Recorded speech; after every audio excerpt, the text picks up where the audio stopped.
శుభాకాంక్షలు తెలియజేసుకుంటూ ముఖ్యంగా విశాఖపట్నం జిల్లాలో ఎన్నికైనటువంటి పార్లమెంట్ సభ్యులకు, శాసనసభ్యులకు వారికి కూడా ప్రజలు పూర్తి స్థాయిలో అఖండమైనటువంటి మెజారిటీలను ఇచ్చి వారిని గెలిపించినటువంటి సందర్భంలో వారికి కూడా హృదయపూర్వకంగా అభినందనలు, శుభాకాంక్షలు ఈ సందర్భంగా తెలియజేస్తా ఉన్నాం. ముఖ్యంగా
ఆశ్చర్యానికి గురి చేసింది అనేటువంటి మాట పెద్దలు జగన్మోహన్ రెడ్డి గారు కూడా చెప్పడం జరిగింది. అది ఆ పరిస్థితులు వారికే కాదు, రాష్ట్రంలో ఉన్నటువంటి వైఎస్ఆర్ కాంగ్రెస్ పార్టీ ప్రతి కార్యకర్తకు కూడా ఆ రకమైనటువంటి ఉద్దేశం ఉందనేటువంటి దాంట్లో అనుమానం కానీ ఆశ్చర్యం కానీ కూడా లేదు అనేటువంటిది ఈ సందర్భంగా తెలియజేస్తూ ఉన్నాం.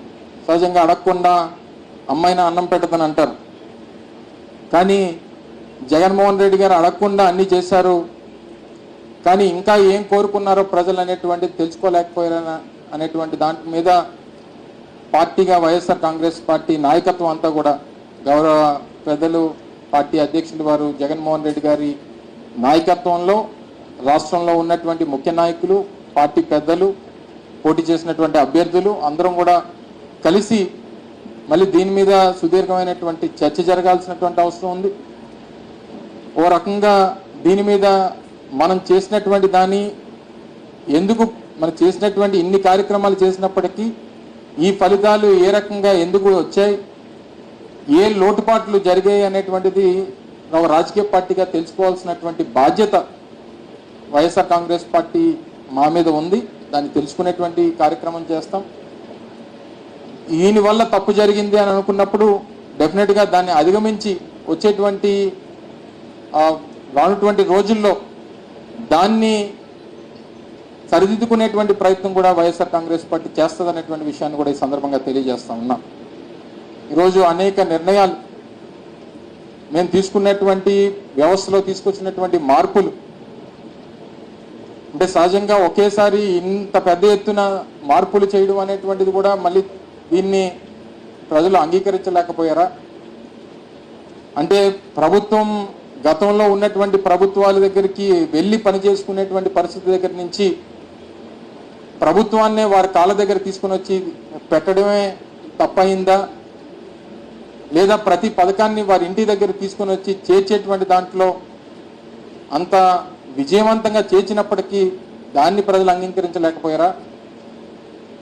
లేకపోతే సచివాలయ వ్యవస్థలను తీసుకొని వచ్చి పనులన్నీ కూడా గ్రామాల్లోనే జరిగేటువంటి విధంగా తీసుకొచ్చినటువంటి మార్పుని వారు అంగీకరించలేకపోయారా? లేదా వాలంటీర్ వ్యవస్థను తీసుకొని వచ్చినటువంటి ప్రతి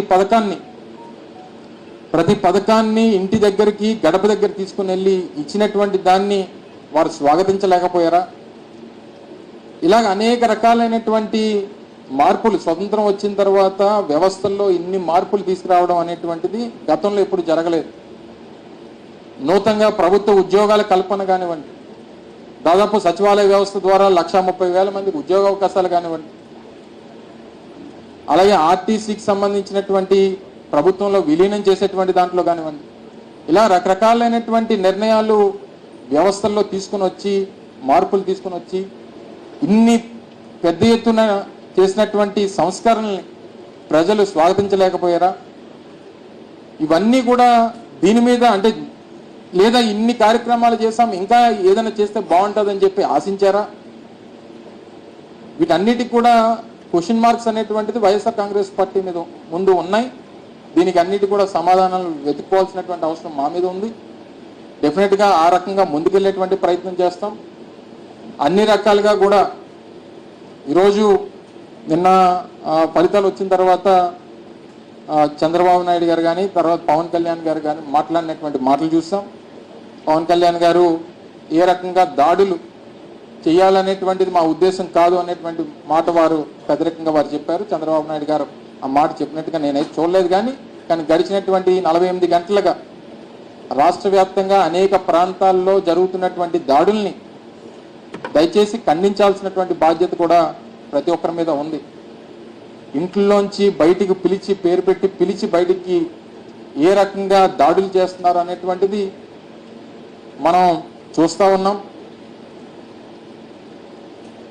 సామాన్యమైనటువంటి ప్రజల్ని వైఎస్ఆర్ కాంగ్రెస్ పార్టీకి ఓటేశారని చెప్పి అనుకున్నటువంటి ప్రతి ఒక్కరిని ఇళ్లలోంచి బయటికి పిలిచి కొడుతున్నటువంటి సందర్భాలు కూడా మనం చూస్తూ ఉన్నాం. ఇది ప్రజాస్వామ్యానికి ఏ రకమైనటువంటి మెసేజ్ని ఇస్తుందో అనేటువంటిది కూడా వారు ఇంకా ప్రమాణ స్వీకారాలు చేయకముందే ఈ పరిస్థితి ఉంది. ఒకసారి ఆలోచన చేయమని చెప్పి కోరుతా ఉన్నాం. గెలిపోవటములు అనేటువంటివి రాజకీయాల్లో సర్వసాధారణంగా ప్రతి 5 సంవత్సరాలకు ఒకసారి ఎన్నికలు జరుగుతూ ఉంటాయి. తప్పకుండా దాన్ని ఏ రకంగా అధిగమించాలి, ఏ రకంగా ఓడిపోయినటువంటి వారు రేపు మళ్ళీ ఎలా గెలవాలని చెప్పి చూస్తాం. గెలిచినటువంటి వారు దీన్ని ఎలా నిలబెట్టుకోవాలనేటువంటి ప్రయత్నం చేయాలి. అంతే తప్ప ఈ రకమైనటువంటి పరిస్థితులు అనేటువంటిది ప్రజాస్వామ్యానికి సరైనటువంటి పద్ధతి కాదు అనేటువంటిది బలంగా నమ్ముతున్నటువంటి వ్యక్తులు. ఉదాహరణకి నా వరకు నా కుటుంబం దాదాపు 10 ఎలక్షన్స్లో పోటీ చేశాం. 4-5 సందర్భాల్లో గెలిచాం, 4-5 సందర్భాల్లో ఓడిపోయాం. ఇవి రాజకీయాల్లో కొత్త కాదు. రాజకీయాల్లో గెలిపోవటం అనేటువంటిది సర్వసాధారణంగా జరిగేటువంటి ప్రక్రియ. ఓడిపోయినటువంటి వాడు బలహీనుడు కాదు, గెలిచినటువంటి వాడు బలవంతుడు కాదు. ప్రజల కోసం నిరంతరం తప్పించి ప్రజల కోసం ప్రజా సమస్యల మీద పోరాటం చేసేటువంటి వ్యక్తులు నాయకులుగా గుర్తింపబడతారు తప్ప రేపు డెఫినెట్గా జగన్మోహన్ రెడ్డి గారు ఏదైతే చెప్పారో వాయిస్ ఆఫ్ ద వాయిస్లెస్, ప్రజల తరపున ప్రజా సమస్యల తరపున ప్రజలకు ఉన్నటువంటి అవసరాల తరపున గొంతుగా నిలబడేటువంటి కార్యక్రమం నిరంతరం ఈ కంఠంలో ప్రాణం ఉన్నంత వరకు జరుగుతూనే ఉంటుంది అనేటువంటి విషయాన్ని కూడా ఈ సందర్భంగా తెలియజేస్తా ఉన్నా. విశాఖపట్నంలో పుట్టి పెరిగినటువంటి వ్యక్తిగా ఈ ప్రాంతంలో అనేక తరాలుగా 3 తరాలుగా ఈ ప్రాంతానికి సేవలు అందిస్తున్నటువంటి కుటుంబం నుంచి వచ్చినటువంటి వ్యక్తిగా గతంలో శాసనసభ్యులుగా, మంత్రులుగా, పార్లమెంట్ సభ్యులుగా పనిచేసినటువంటి కుటుంబాల నుంచి వచ్చినటువంటి వ్యక్తులుగా ఈ ప్రాంతంలో ఉన్నటువంటి ప్రతి సమస్య మీద, ఉమ్మడి విశాఖపట్నం జిల్లాలో ఉన్నటువంటి ప్రజలకు ఉన్నటువంటి ప్రతి అవసరం మీద వారికి డెఫినెట్గా ప్రభుత్వం ఏర్పాటు చేసేటువంటి అవకాశం వచ్చింది. డెఫినెట్గా 6 months 1 year అనేటువంటిది సామాన్యంగా వారు పనిచేసేటువంటి దానికి వారు నిర్ణయాలు తీసుకునేటువంటి దానికి, వారు తీసుకున్నటువంటి ఇచ్చినటువంటి హామీలు అమలు చేసేటువంటి దానికి డెఫినెట్గా ప్రతిపక్షంగా ఒక సమయం అనేటువంటిది అది మా బాధ్యత. రేపే అన్నీ చేయాలని చెప్పి అడిగేటువంటి అమాయకత్వం మాకు లేదు. సహజంగా వారు పని చేసేటువంటి దానికి సమయం ఇస్తాం. వారు ఇచ్చినటువంటి హామీలు నిలబెట్టుకునేటువంటి దానికి వేచి చూస్తాం. డెఫినెట్గా ప్రజలు ఏదైతే నమ్మి ఓటేశారో దాన్ని అమలు చేసుకునేటువంటి దాంట్లో ఏదన్నా లోటుపాట్లు ఉన్నప్పుడు డెఫినెట్గా వారి తరఫున మాట్లాడేటువంటి ప్రయత్నం, ఆ కార్యక్రమం కూడా మేము చేసేటువంటి బాధ్యత తీసుకుంటామని చెప్పి తెలియజేస్తా ఉన్నాం. సో ఈ రకమైనటువంటి ప్రక్రియలో ఒక ప్రధానమైనటువంటి అంశం, ముఖ్యంగా వైఎస్ఆర్ కాంగ్రెస్ పార్టీకి చెందినటువంటి క్యాడర్లో, అంటే నా వరకు ప్రభుత్వంలో పనిచేసినటువంటి మంత్రిగా, శాసనసభ్యుడిగా ఇవన్నీ చేసినప్పటికీ, అంటే నా వరకు ఎన్నికల్లో కనిపించినటువంటి ఒక లోపం వైఎస్ఆర్ కాంగ్రెస్ పార్టీలో ఉన్నటువంటి కార్యకర్తలు. ఎందుకంటే వ్యవస్థలో తీసుకొచ్చినటువంటి మార్పుల్లో జగన్మోహన్ రెడ్డి గారు ముఖ్యమంత్రిగా వారు తీసుకున్నటువంటి నిర్ణయాలు, వ్యవస్థలో తీసుకొచ్చినటువంటి మార్పులు, ఈ సంస్కరణలో భాగంగా వైఎస్ఆర్ కాంగ్రెస్ పార్టీ కార్యకర్తల్ని వారికి ఇవ్వాల్సినటువంటి గౌరవం ఇవ్వలేకపోయామేమో అన్నటువంటి ఒక ఆలోచన నాకు వ్యక్తిగతంగా, నేను ఎన్నికల్లో ప్రచారం చేసినప్పుడు కానీ లేదా మంత్రి హోదాలో నేను పనిచేసినటువంటి సందర్భాల్లో కానీ కార్యకర్తలతో మాట్లాడినప్పుడు కానీ ఉన్నటువంటి మాట, రాష్ట్ర వ్యాప్తంగా ఉన్నటువంటి మాట వాస్తవం. కార్యకర్తల్ని, అంటే వాలంటీర్ వ్యవస్థ, సచివాలయ వ్యవస్థ, గ్రామాల్లో పారదర్శకత తీసుకురావాలి, పాలనలో పారదర్శకత తీసుకురావాలి, శాచ్యురేషన్ పద్ధతిలో ప్రతి ఒక్కరికి మంచి చేయాలి. ఎక్కడ కూడా తెలుగుదేశమా లేకపోతే వైఎస్ఆర్ కాంగ్రెస్ పార్టీయా లేకపోతే ఇంకో పార్టీయా అనేటువంటి చూడకూడదు. అంటే ఒకవేళ మన పార్టీ నాయకులు అయితే ఆ పరిస్థితుల్ని దానికి ఏదన్నా భావిస్తారేమో అనేటువంటి ఒక ఆలోచనతో ముఖ్యమంత్రి గారు ఆ రోజు ఈ వ్యవస్థను తీసుకొచ్చి మార్పులు తీసుకొచ్చేటువంటి క్రమంలో వైఎస్ఆర్ కాంగ్రెస్ పార్టీ కార్యకర్తలను కాస్త నెగ్లెక్ట్ చేశాం అనేటువంటి మాటను అంగీకరించాల్సినటువంటి అవసరం ఉంది. వ్యవస్థల్లో మార్పులు తీసుకొచ్చేటువంటి దాంట్లో నాయకత్వాన్నో కార్యకర్తలను నెగ్లెక్ట్ చేయాలనేటువంటి ఉద్దేశం కాదు. ఈరోజు ఉదాహరణకి ఒక పెన్షన్ ఇవ్వాలన్నా, ఒక రేషన్ కార్డు ఇవ్వాలన్నా, లేదా ఒక ఇళ్ల పట్టా ఇవ్వాలన్నా, లేదా ఇంకొక పథకం ఇవ్వాలన్నా ఆ గ్రామాల్లో ఉన్నటువంటి సచివాలయం దగ్గరకో వాలంటీర్ దగ్గరకు వెళ్ళేటువంటి పరిస్థితి ప్రభుత్వంగా మేము తీసుకొచ్చాం తప్ప సహజంగా కార్యకర్తల్ని బలోపేతం చేసేటువంటి దానికి ఇవన్నీ కూడా దూరం అయిపోయాయి. ఎందుకంటే పూర్వం రోజుల్లో ఒక పెన్షన్ కావాలన్నా, ఒక రేషన్ కార్డు కావాలన్నా, ఒక పథకం కావాలన్నా, ఒక ఇళ్ల పట్ట కావాలన్నా గ్రామాల్లో ఉన్నటువంటి నాయకత్వం దగ్గరికి వచ్చేవారు ప్రజలు, గ్రామాల్లో ఉన్నటువంటి నాయకుల దగ్గరికి వచ్చేవారు. కానీ జగన్మోహన్ రెడ్డి గారు తీసుకొచ్చినటువంటి సంస్కరణలో భాగంగా సచివాలయం దగ్గరకో వాలంటీర్ దగ్గరకు వెళ్ళేటువంటి పరిస్థితి తీసుకొని వచ్చాం. తద్వారా గ్రామాల్లో ఉన్నటువంటి నాయకత్వం కాస్త వీకెన్ అయింది అనేటువంటిది గ్రౌండ్ లెవెల్లో ఉన్నటువంటి వ్యక్తిగా డెఫినెట్గా నేనైతే దాన్ని పూర్తిగా నమ్ముతాను. సో డెఫినెట్గా కార్యకర్తల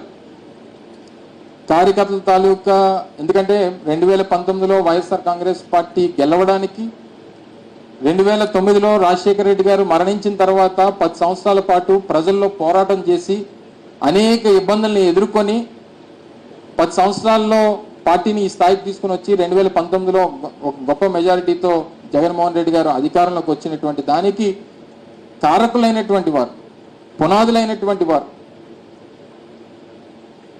డెఫినెట్గా ఆ కార్యకర్త, వైఎస్ఆర్ కాంగ్రెస్ పార్టీ కార్యకర్తలు ఏ రకంగా పార్టీకి పునాదులుగా ఉన్నటువంటి వారిని, మనం తీసుకున్నటువంటి నిర్ణయాలు డెఫినెట్గా ప్రజాస్వామ్యంలో ప్రజలకి మంచి చేయాలనేటువంటి ఉద్దేశంతో జగన్మోహన్ రెడ్డి గారు చేశారు. తద్వారా అర్థం చేసుకుంటారనేటువంటి ఆలోచన పార్టీ నాయకత్వానికి మాకు ఉండేది. కానీ దాన్ని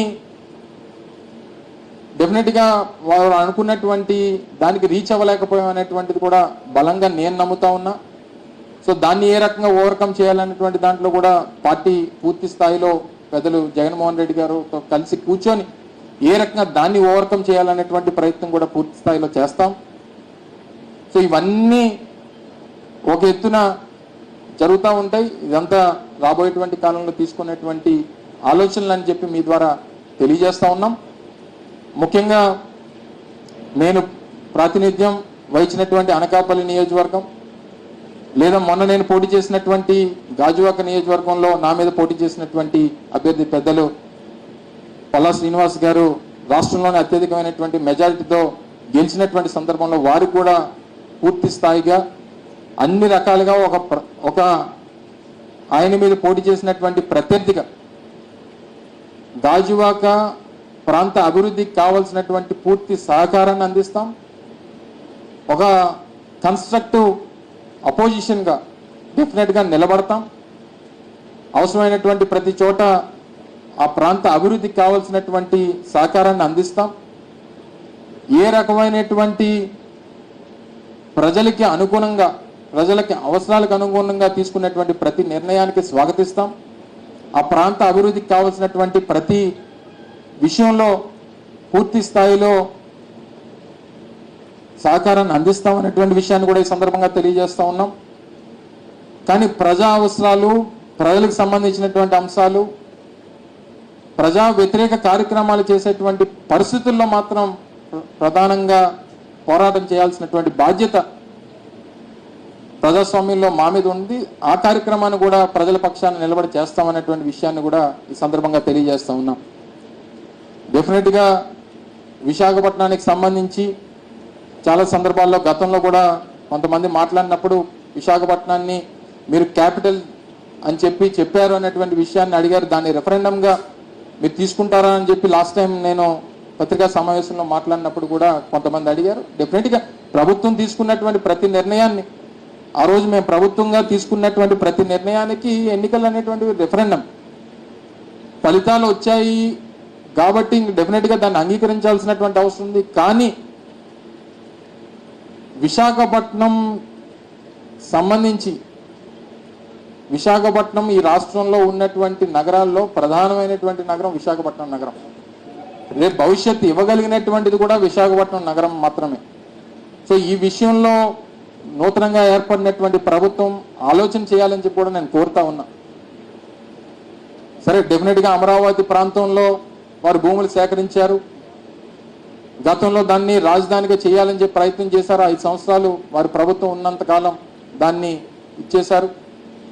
డెఫినెట్గా ఆలోచన వారికి ఉండొచ్చు, దాన్ని కొనసాగించాలనేటువంటి కార్యక్రమం చేస్తారు. కానీ విశాఖపట్నానికి సంబంధించి వారు ఆలోచన చేసి నిర్ణయాన్ని తీసుకోవాలని చెప్పి కోరుతా ఉన్నా. ఒక ఆల్టర్నేట్ నగరంగా అమరావతిని అభివృద్ధి చేయాలని చెప్పి మేము ఆలోచన చేసాం. వారు మరింతగా ఎక్కువ ఆలోచన దాని మీద దృష్టి పెడతారు. అందులో వేరే సెకండ్ థాట్ లేదు. కానీ ఈ విషయంలో మాత్రం వారు ఆలోచన చేయాలని చెప్పి కోరుతా ఉన్నా. విశాఖపట్నం నగరానికి ఉన్నటువంటి స్ట్రెంగ్స్, విశాఖపట్నం నగరానికి ఉన్నటువంటి అవకాశాలు మొన్న గతంలో నూతనంగా ఏర్పడినటువంటి నూతనంగా ఎన్నికైనటువంటి పార్లమెంట్ సభ్యులు భరత్ గారు కూడా వారు మాటల్లో చెప్పడం మనందరం కూడా చూసాం. సో ఇవన్నీ కూడా వారు ఆలోచన చేయాలని చెప్పి కోరుతా ఉన్నా. వీటన్నిటికన్నా మించి మేము ప్రారంభించినటువంటి ఏవైతే కొన్ని ప్రధానమైనటువంటి ప్రాజెక్టులు, ముఖ్యంగా నేను పరిశ్రమల శాఖ మంత్రిగా గౌరవ ముఖ్యమంత్రి ఆ రోజు జగన్మోహన్ రెడ్డి గారి నేతృత్వంలో పునాదులు వేసినటువంటి రామాయపట్నం పోర్టు కానీ, లేదా మచిలీపట్నం పోర్టు, బందర్ పోర్టు కానీ, లేదా మూలపేట పోర్టు కానీ, రామాయపట్నం పోర్టు ఇప్పటికే పూర్తి చేసుకొని 190% పనులు పూర్తి చేసుకొని ప్రారంభానికి సిద్ధంగా ఉంది. మచిలీపట్నం పోర్టు పెద్ద ఎత్తున పనులు జరుగుతూ ఉన్నాయి. మూలపేట శ్రీకాకుళంలో నిర్మిస్తున్నటువంటి పోర్టు కూడా పెద్ద ఎత్తున పనులు జరుగుతూ ఉన్నాయి. భోగాపురం ఇంటర్నేషనల్ ఎయిర్పోర్టు ఆ రన్వే పనులతో పాటు టెర్మినల్ బిల్డింగ్ పనులు ఇప్పటికే దాదాపు 30-40% పూర్తయినటువంటి పరిస్థితులు ఉన్నాయి. వీటన్నిటిని కూడా త్వరితగతిన పూర్తి చేసి ప్రాంత రాష్ట్ర ప్రజలకి త్వరితగతిన అందుబాటులో తీసుకుని వచ్చి ఉపయోగపడేటువంటి దిశగా కొత్త ప్రభుత్వం పనిచేస్తుందని చెప్పి పూర్తి స్థాయిలో ఆశిస్తూ నూతనంగా ఏర్పడినటువంటి ప్రభుత్వానికి హృదయపూర్వకంగా వారికి అభినందనలు, శుభాకాంక్షలు. నూతనంగా ఎన్నికైనటువంటి శాసనసభ్యులకి, పార్లమెంట్ సభ్యులకి వారికి కూడా శుభాకాంక్షలు, అభినందనలు తెలియజేసుకుంటూ ఈ అవకాశం కల్పించినటువంటి పెద్దలందరికీ, గత 5 సంవత్సరాలు పనిచేసేటువంటి దానికి అవకాశం కల్పించినటువంటి ప్రజలకు, రానున్నటువంటి కాలంలో ప్రజల పక్షాన పోరాటం చేసేటువంటి బాధ్యత తీసుకుంటామని చెప్పి కూడా ఈ సందర్భంగా మరొకసారి మీ ద్వారా తెలియజేసుకుంటూ సెలవు తీసుకుంటా ఉన్నా. Thank you.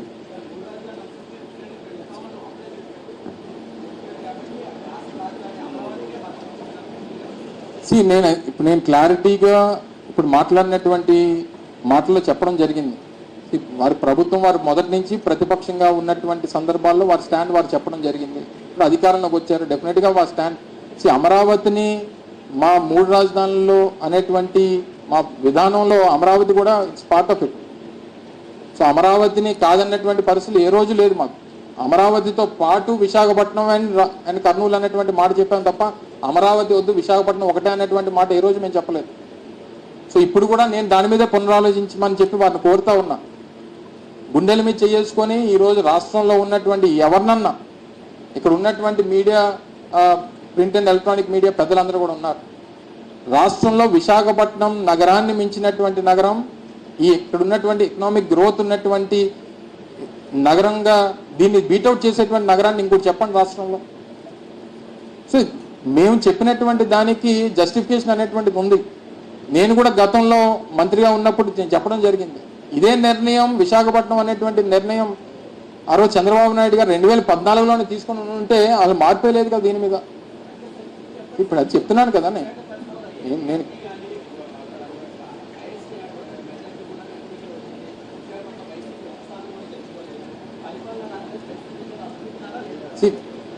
ఉన్నటువంటి దాంట్లో అన్ని ఇందులో పార్ట్ ఆఫ్ ఓన్లీ విశాఖపట్నం కాదు, రాష్ట్ర వ్యాప్తంగా తీసుకున్నటువంటి నిర్ణయాలు, రాష్ట్ర వ్యాప్తంగా ప్రజలు ఇచ్చినటువంటి తీర్పు అంగీకరించాల్సినటువంటి బాధ్యత వైఎస్ఆర్ కాంగ్రెస్ పార్టీ మీద ఉంది. సో ఇందులోని మీరు ఇది తీసుకున్నారా అంటే మేము తీసుకొచ్చినటువంటి వాలంటీర్ వ్యవస్థని తిరస్కరించినట్ట, లేకపోతే అది బాగాలేదన్నట్ట, లేకపోతే ఇంకొక నిర్ణయాన్ని బాగాలేదన్నట్ట. సో అన్ని ఇన్ని రకాలుగా ఉన్నటువంటి నిర్ణయాలు చేసినటువంటి ఒక నిర్ణయాన్ని యాక్సెప్ట్ చేసి ఉండొచ్చు, ఒక నిర్ణయాన్ని యాక్సెప్ట్ చేయకపోయి ఉండొచ్చు. కానీ వన్స్ ఈ ఫలితాలు వచ్చిన తర్వాత దానికి మేము బాధ్యత తీసుకున్నాం. ఏదేమైనప్పటికీ ఇప్పుడు వారు తీసుకున్నటువంటి నిర్ణయాలని రానటువంటి కాలంలో ప్రభుత్వంగా వారు తీసుకున్నటువంటి నిర్ణయాలు పార్టీగా మేము ప్రజల తరపున సమీక్షించుకొని మేము చెప్పాల్సినటువంటి విషయాలు, మేము ఏ రోజన్నా ఏదైనా మాట్లాడామంటే వారు మాట్లాడినటువంటి దానికి నేను సమాధానం చెప్పాను తప్ప మేము ఏ రోజు కూడా కావాలని చెప్పి మాట్లాడడమో లేకపోతే వారు తీసుకున్నారు కాబట్టి మేము దాన్ని వ్యతిరేకించాలనేటువంటి పరిస్థితి ఏ రోజు లేదన్నటువంటి విషయాన్ని కూడా తెలియజేస్తాము.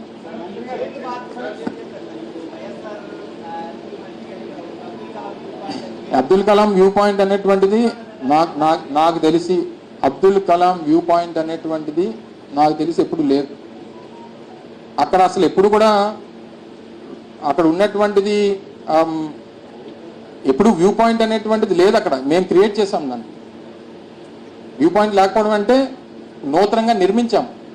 గతంలో ఏంటంటే గ్రావెల్తో ఉండిపోయి సీతకొండ కింద ఉండేది అక్కడ.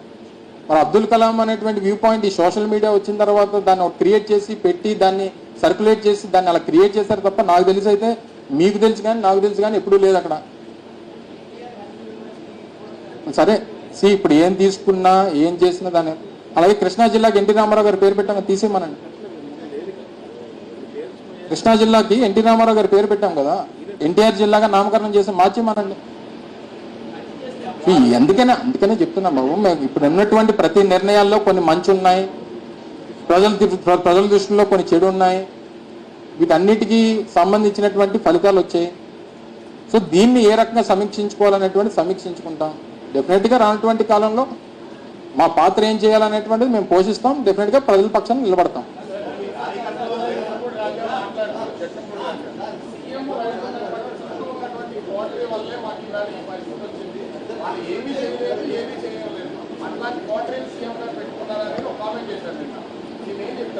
అది వారి వ్యక్తిగతమైనటువంటి అభిప్రాయం. అది అందరిలో ఉందా లేదా వారిలోనే ఉందా, ఎవరిలో ఉందనేటువంటిది మేము మళ్ళీ చర్చ చేసుకున్నప్పుడు జరుగుతుంది. సహజంగా అంటే తను తాలూకు అభిప్రాయాన్ని మీడియా ముందు నిన్న మాట్లాడినటువంటి సందర్భాలు చూసాం. సో దీని మీద ఏ రకంగా ఏం జరిగింది, ఎలా జరిగింది అనేటువంటిది డెఫినెట్గా పార్టీలో కూర్చున్నప్పుడు చర్చ జరుగుతుంది. అది వారి అభిప్రాయమా, ఇంకా కొంతమంది ఉన్నారా, లేకపోతే ఇంకా ఎక్కువ మంది ఉన్నారా, లేకపోతే మెజారిటీ అదే అనుకుంటున్నారా అనేటువంటిది చర్చ జరిగినప్పుడు ఇంటర్నల్గా మనం తీసుకోవాల్సినటువంటి ఆ ఆలోచనల్ని ముఖ్యమంత్రి గారి జగన్మోహన్ రెడ్డి గారి దృష్టికి తీసుకుని వెళ్ళి పెట్టేటువంటి ప్రయత్నం చేస్తాం. డెఫినెట్గా అది మళ్ళీ జరగకుండా చూసుకునేటువంటి బాధ్యత వారు తీసుకుంటారని చెప్పి నమ్ముతా ఉన్నాం.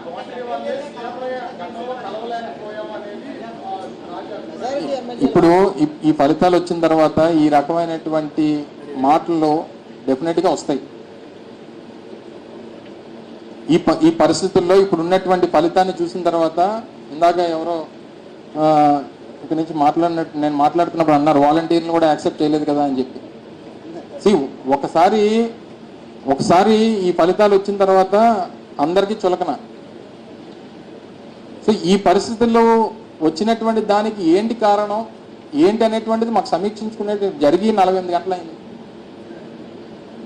ఫలితాలు వచ్చి 48 గంటలైంది. మేము ఆలోచించుకోవడానికన్నా, వచ్చినటువంటి ఫలితాలను సమీక్షించుకోవడానికన్నా, రాష్ట్ర వ్యాప్తంగా ఉన్నటువంటి నాయకత్వాన్ని కూర్చోబెట్టి అందరి అభిప్రాయాలు తీసుకోవడానికన్నా ఇంకా మేము సమయం ఉంది. మేము తీసుకుంటాం, అందరితో చర్చిస్తాం. డెఫినెట్గా ఇవన్నీ సమీక్షించుకొని బయటపడితేనే కదా. కొంతమంది ట్యాంపరింగ్ అని అంటున్నారు. ట్యాంపరింగ్ అని చెప్పని అనుకుంటే అమాయకత్వం అవుద్ది.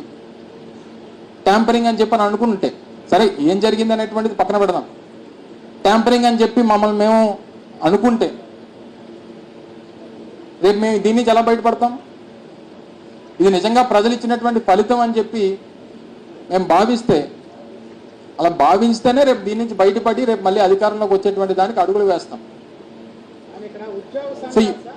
చెప్పండి. మేము మా ఫ్యామిలీ చేయటం వల్ల ప్రభుత్వానికి వ్యతిరేకంగా కంప్లీట్గా చేసాము, సంఘాలు బహిరంగంగా చెప్పారు. సరే ఇప్పుడు ప్రతిదీ ఇప్పుడు మేము పథకాలు ఇచ్చినటువంటి వారు లేదా పథకాలు తీసుకున్నటువంటి వారు లేదా ఇళ్ల పట్టాలు ఇచ్చినటువంటి వారు వివిధ సంక్షేమ కార్యక్రమాలు ఇచ్చినటువంటి వారు ఏ చేసినా వచ్చినటువంటి ఫలితాన్ని తర్వాత దీన్ని క్లెయిమ్ చేసుకుని మా వల్ల మీరు ఓడిపోయారు అనేటువంటి ప్రతి ఒక్కరు చెప్తారు. ఇప్పుడు పనిచేసేటువంటి ఉద్యోగస్తులు ఇప్పుడు సిపిఎస్కి సంబంధించి ఒక ఆల్టర్నేటివ్ని మేము ప్రభుత్వంలో ఉన్నప్పుడు ఒక ఆల్టర్నేటివ్ చూపించాం. దాన్ని వారు యాక్సెప్ట్ చేయలేదు. సరే కొత్తగా ఏర్పడినటువంటి ప్రభుత్వం నేను పవన్ కళ్యాణ్ గారు మాట్లాడుతూ సంవత్సరంలో దానికి పాత పెన్షన్ విధానం తీసుకొస్తామని. సరే ఓన్లే ఆయన నాకు అర్థమైంది చెప్తున్నాను. నువ్వేం కరెక్షన్ ఉన్న తర్వాత చెప్దు కానీ ఇప్పుడు అంతా మీదే రాజ్యం. ఎంగేట్ నువ్వు ఎలా చెప్తాను చేస్తా. అదే ముఖ్యంగా మీ ఏబీ అంది కదా. సో వారు వారు చెప్పినటువంటి దాన్ని కూడా స్వాగతిస్తాం. డెఫినెట్గా మాకంటే మెరుగైనటువంటి ఆల్టర్నేటివ్నో లేదా పాత పెన్షన్ విధానాన్నో వారు తీసుకొస్తారంటే డెఫినెట్గా వాళ్ళు స్వాగతిస్తారు. ఇప్పుడు వాళ్ళతో నిలబడతారు, తప్పలేదు కదా.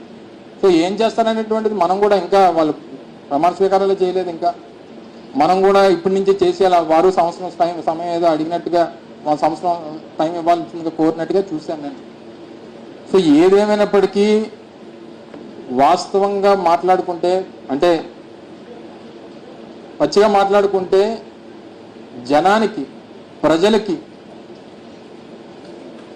ఏం కావాలనేటువంటి దాన్ని కానీ ప్రజల తాలూకు సాటిస్ఫాక్షన్ లెవెల్స్కి చేరడం అనేటువంటిది ఏ నాయకుడి వల్ల సాధ్యం కాదనేటువంటిది అర్థమైంది. ఏం చేస్తే సాటిస్ఫై అవుతారనేటువంటి దాంట్లో కూడా ఈరోజు ఇన్ని చేసిన తర్వాత చెప్పినటువంటి ప్రతి హామీని నిలబెట్టుకున్న తర్వాత సరే మీరు అన్నట్టు 1 or 2 ఇష్యూస్ ఏదన్నా ఉన్నా ఈ స్థాయిలో నిలబెట్టుకున్న తర్వాత కూడా వాటిని ఏ రకంగా మనం సాటిస్ఫై చేయలేకపోయాం అనేటువంటిది ఫలితాల్లో అర్థమవుతా ఉంది. సో దీన్ని ఏ రకంగా ఓవర్కమ్ చేయాలనేటువంటి దాని మీద ఏ రకంగా దీన్ని పాసిఫై చేయాలి, ఏ రకంగా కరెక్ట్ చేసుకోవాలనేటువంటి దాని మీద డెఫినెట్గా సమీక్ష జరుగుతుంది. అది గవర్నమెంట్ ఉద్యోగస్తుల లేకపోతే ఇంకొక వర్గం అనేటువంటిది డెఫినెట్గా దీని మీద అందరూ కలిసి మాట్లాడుకొని నిర్ణయాలు తీసుకుంటాం.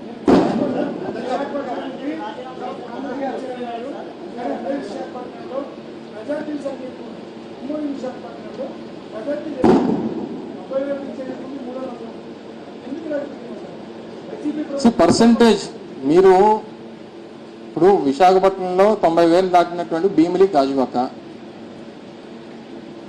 గాజువాక రాష్ట్రంలో రెండు అతిపెద్ద నియోజకవర్గాలు. రాష్ట్రంలో అతిపెద్ద నియోజకవర్గం ఫస్ట్ భీమిలి, రాష్ట్రంలో రెండో అతిపెద్ద నియోజకవర్గం గాజువాక. 3,55,000 ఓట్లు భీమిలిలో, 3,35,000 ఓట్లు గాజువాకలో ఉన్నాయి. మీరు పర్సంటేజ్ ఆఫ్ ఓటింగ్ చూసిన తర్వాత గతంలో వచ్చినటువంటి ఓటింగ్స్, గతంలో నాగిరెడ్డి గారు గాజువాకలో గెలిచినప్పుడు వచ్చినటువంటి ఓట్లు 72,000, నేను ఓడిపోయినప్పుడు 64,000 వచ్చాయి నాకు. సో గతం కన్నా ఒక 8,000 ఓట్లు వైఎస్ఆర్ కాంగ్రెస్ పార్టీకి నష్టం కలిగింది. కానీ ఇందులో జరిగినటువంటి రాష్ట్ర వ్యాప్తంగా ఈ స్థాయిలో మేజర్ కాన్స్టిట్యున్సీస్లో మెజారిటీస్ రావడానికి గల కారణం ఓట్ ట్రాన్స్ఫర్ అనేటువంటిది కూటమి పార్టీల మధ్య 100% జరిగిందనేటువంటిది కనబడతా ఉంది. అంటే ఏ రాజకీయ పార్టీ పోటీ చేసినా వారితో కలిసి ఉన్నటువంటి మిగిలినటువంటి రెండు రాజకీయ పార్టీలకు సంబంధించినటువంటి ఓట్ ట్రాన్స్ఫర్ అనేటువంటిది 100% మరి జరిగింది. సో సహజంగా ఏమనుకుంటాం, నా సామాజిక వర్గానికి చెందినటువంటివో లేదా నా ప్రాంతానికి సంబంధించినటువంటివో లేకపోతే నా వర్గానికి సంబంధించినటువంటి ఓట్లో కనీసం ఆ పార్టీ పోటీ చేయట్లేదు కాబట్టి ఆ పార్టీ నుంచి కొంతనా నాకు వస్తుందని చెప్పి ఆశించినటువంటి వారు చాలామంది ఉన్నారు రాష్ట్రంలో. అంటే మా పార్టీ తరపు నుంచి పోటీ చేసినటువంటి వారు, ఇంక్లూడింగ్ నాతో సహా. ఆ ఓట్ ట్రాన్స్ఫర్ అనేది గతంలో 56,000 పల్లా శ్రీనివాస్ గారికి 2019లో వచ్చాయి, 58,000 ఓట్లు పవన్ కళ్యాణ్ గారికి వచ్చాయి. ఇవి రెండు కలిపితే దాదాపు 1,20,000 ఓట్లు. 100% ఓట్ ట్రాన్స్ఫర్ అనేటువంటి జరిగిపోయింది. దాంతోపాటు గాజువాక సంబంధించి, అంటే స్పెసిఫిక్గా నేను గాజువాక నేను ఎందుకు చెప్తున్నానంటే నేను రిప్రజెంట్ పోటీ చేసినటువంటి కాన్స్టిట్యున్సీ కాబట్టి అక్కడ ఉన్నటువంటి ఇష్యూస్, స్టీల్ ప్లాంట్ ఇష్యూ కానీ లేకపోతే ఇంకోటి కానీ, ఇప్పుడు వారికి కూడా అవకాశం వచ్చింది. సరే, జగన్మోహన్ రెడ్డి గారు వచ్చి మీరు కూటమికి ఓటేస్తే మీరు ప్రైవేటైజేషన్కి మద్దతు పలికినట్టే అనేటువంటి మాట చెప్పినా కూటమికి ఓటేశారు. కానీ ఈరోజు కేంద్రంలో ఉన్నటువంటి పరిస్థితులు, తెలుగుదేశం పార్టీ అవసరం ఈరోజు కేంద్రంలో భారతీయ జనతా పార్టీ పడింది. ఈరోజు తెలుగుదేశం పార్టీని నిన్న జరిగినటువంటి ఎన్డీఏ సమావేశంలో, సరే నిన్న ఇనీషియల్గా ఆ డిస్కషన్ జరగకపోవచ్చు, కానీ రేపు ప్రభుత్వం ఏర్పాటు చేసిన తర్వాత ప్రధానమంత్రి గారిని, ఎన్డీఏని మేము కోరేది ఏంటంటే, ఈరోజు తెలుగుదేశం పార్టీ అవసరం కేంద్రంలో పడింది కాబట్టి, కేంద్ర ప్రభుత్వం ఏర్పాటు అవ్వడానికి పడింది కాబట్టి ఇప్పటికన్నా స్టీల్ ప్లాంట్ ప్రైవేటీకరణ విషయంలో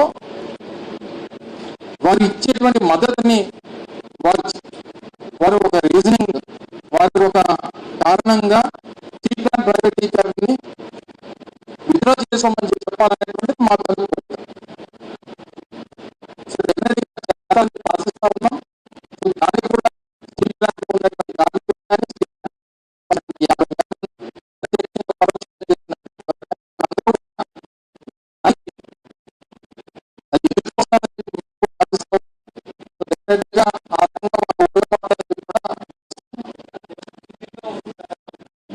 ఎప్పుడు వచ్చినా చాలా క్లియర్గా ఉన్నాము. ఎవరితో జాయిన్ అవ్వాల్సినటువంటి అవసరం మాకు లేదు. మా 40% ఓట్ షేర్ ఇప్పటికీ కూడా వైఎస్ఆర్ కాంగ్రెస్ పార్టీకి చేరకుండా మా 40% ఓట్ షేర్ మాకు ఉంది. గతంలో 49.95 49.85 ఓట్ షేర్ అనేటువంటి గతంలో వచ్చింది. ఇప్పుడు 49.85% గతంలో గత ఎన్నికల్లో వచ్చింది. ఇప్పుడు 40% వచ్చింది. 140 మంది వైఎస్ఆర్ కాంగ్రెస్ పార్టీ పక్షాన ఈరోజు ఇప్పటికీ నిలబడి ఉన్నారు.